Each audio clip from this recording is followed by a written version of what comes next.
देवी प्रपन्नार्तिहरे प्रसीद प्रसीद मातर जगतोऽखिलस्य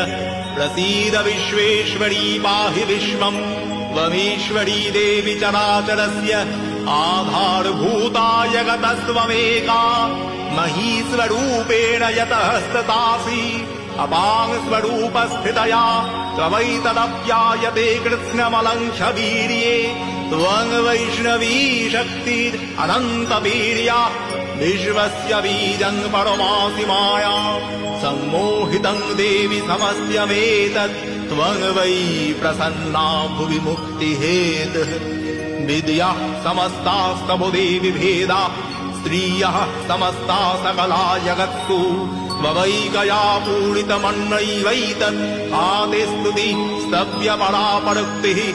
सर्वभूता यदा देवी सर्गभुक्ति